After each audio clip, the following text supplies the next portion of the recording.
Pontius Pilate is a figure mentioned in the Holy Scriptures only once, but his role in biblical events was crucial. He played a direct part in the condemnation and crucifixion of Jesus, making his name widely known throughout history. Pilate is primarily remembered for allowing the people to choose to release Barabbas, a dangerous criminal, instead of Jesus, even though he knew Jesus was innocent. Despite his wife's warning, after she had a dream about Jesus and tried to persuade him not to get involved, Pilate ultimately gave in to public pressure and handed Christ over to be crucified. His act of washing his hands symbolized that he refused responsibility for the decision, but that action marked him forever. In today's video, we will explore the life and fate of Pontius Pilate. Who was he? How did he come to power? Why did he wash his hands before Jesus' condemnation? What were the consequences of his choices? Stay with me until the end to discover all the details of this remarkable story.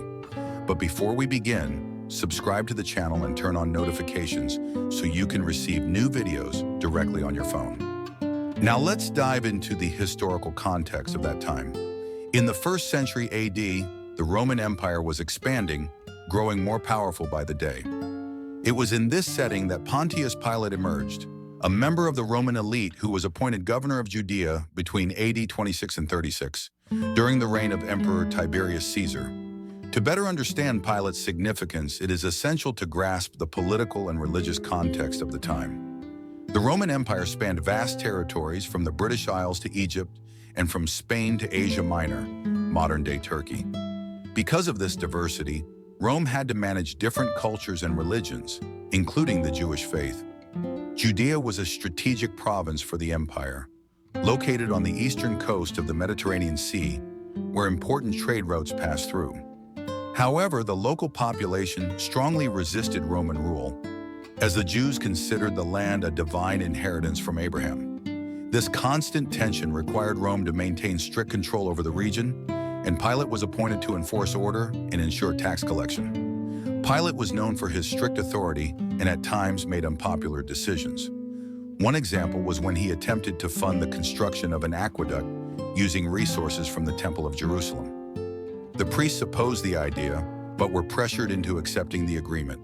When the people found out, they protested, leading to arrests and executions. Despite biblical and historical records confirming his existence, some skeptics argue that Pilate was a fictional character. However, there is concrete evidence of his presence in history, such as coins from his time bearing his image and inscriptions found in Roman ruins. Additionally, ancient historians like Philo of Alexandria describe him as an inflexible and cruel man. The most significant event involving Pilate was his role in the trial of Jesus.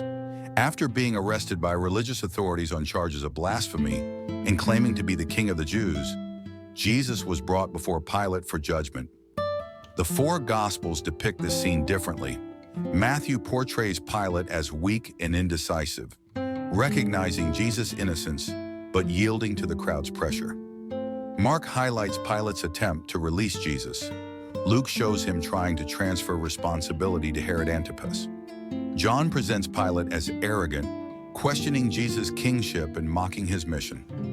Faced with the insistence of the Jewish leaders, Pilate offered the people the choice to release a prisoner, following a Passover tradition. He expected them to choose Jesus, but the crowd demanded Barabbas instead. Pilate's wife, Claudia, sent him a message warning him of the grave mistake he was about to make, mentioning a disturbing dream she had about Jesus. Even so, Pilate sought to avoid conflict, and by washing his hands, he declared that he would not take responsibility for the decision. Jesus was then sentenced to be crucified at Calvary. Even after this event, Pilate continued ruling with brutality.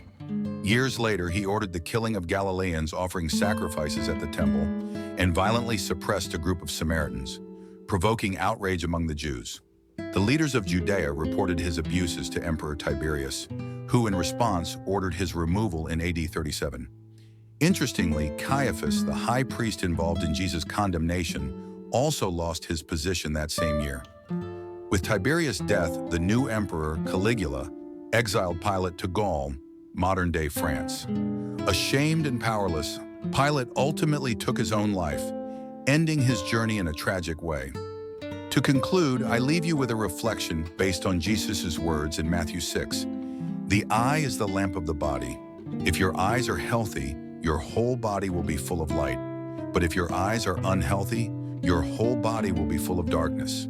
Pilate stood before Christ and had the chance to change his story, but he allowed fear and the pursuit of power to blind him. His decision did not alter God's divine plan, but it sealed his own fate. And you? How do you see Jesus? As just a prophet or as the Son of God who came into the world to save humanity? Your choice can change your life forever. If this message touched you, share it with your friends and family. Subscribe to the channel and turn on notifications so you don't miss the next videos. May God bless you.